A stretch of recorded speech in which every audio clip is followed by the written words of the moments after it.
بسم اللہ الرحمن الرحیم نحمده ونصلی علی رسولہ الکریم اما بعد۔ نماز کا تلفظ، طریقہ، ترجمہ اور بنیادی مسائل جو ایک اہم عنوان ہے اور ایک اہم ٹاپک ہے، اور وقت کی ضرورت سے چند مجلسوں میں، چند قسطوں میں اس کو بیان کریں گے۔ تو سب سے پہلے ہم اپنی گفتگو کا آغاز کرتے ہیں تکبیر سے، اور نماز کا آغاز بھی ہم کس سے کرتے ہیں؟ تکبیر سے۔ تو تکبیر کے معنی کیا ہیں؟ تکبیر کے معنی ہے اللہ اکبر کہنا۔ تکبیر دو قسم کے ہوتے ہیں، ایک ہے تکبیر تحریمہ، ایک ہے تکبیرات انتقالات۔ تکبیر تحریمہ کسے کہتے ہیں؟ سب سے پہلے والا اللہ اکبر جس کے ذریعے ہم اپنی نماز شروع کریں، یہ تکبیر تحریمہ ہے اور یہ فرض ہے۔ اور ایک ہے تکبیرات انتقالات۔ تکبیرات انتقالات کسے کہتے ہیں؟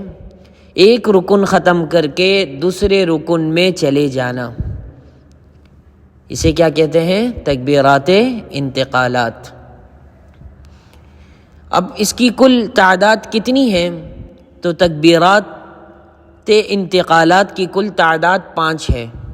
رکوع میں جانا اللہ اکبر، رکوع سے سجدے میں جانا اللہ اکبر، سجدے سے اٹھنا اللہ اکبر، دوسرے سجدے میں جانا اللہ اکبر، پھر دوسرے سجدے سے اٹھنا اللہ اکبر۔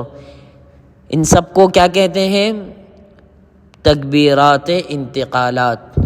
اور ایک رکعت میں تکبیرات انتقال کی تعداد 5 ہے، اور یہ سنت ہے۔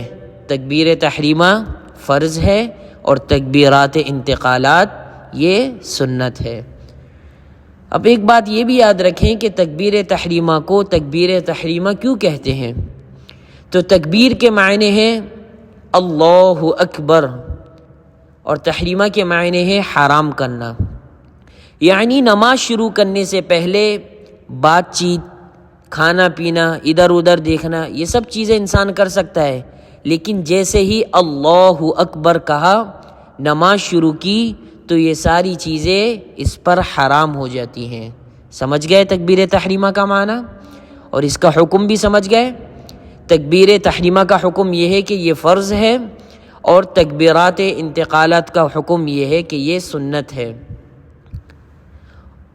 اور ایک یہ بات بھی یاد رکھے کہ نماز شروع کرتے ہیں تو ایک ہے نیت، النیت والقصد۔ نیت یہ دل کے ارادے کا نام ہے، زبان سے پڑھنا ضروری نہیں ہے۔ اکثر لوگ عموماً اس میں یہ غلطی کر لیتے ہیں کہ اتفاقی طور پر نماز شروع کی، ہاتھ باندھے، لیکن اللہ اکبر زبان سے نہیں کہا تو اس شخص کی نماز نہیں ہوگی۔ سمجھ گئے؟ زبان سے کہنا اللہ اکبر یہ ضروری ہے۔ اب تکبیر تحریمہ کا تلفظ کیا ہے؟ اللہ اکبر، اس کا تلفظ کیا ہے؟ کس ترتیب سے اس کو پڑھیں گے؟ تو یہ یاد رکھیں کہ اگر لفظ اللہ کے لام سے پہلے زبر یا پیش ہو تو موٹا پڑھیں گے، اور اگر زیر ہو تو باریک پڑھیں گے۔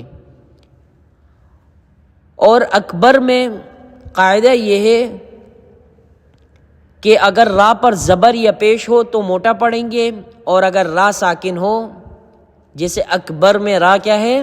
ساکن ہے، تو را سے پہلے والے حرف کو دیکھیں گے کہ آیا اس پر زبر ہے یا پیش۔ اگر زبر یا پیش ہوگا تو موٹا پڑھیں گے، زیر ہوگا تو باریک پڑھیں گے۔ تو انشاءاللہ اگلی مجلس میں نماز کا طریقہ آپ حضرات کے سامنے عرض کروں گا۔ اللہ تعالی ہم ان باتوں پر عمل کرنے والا بنائے۔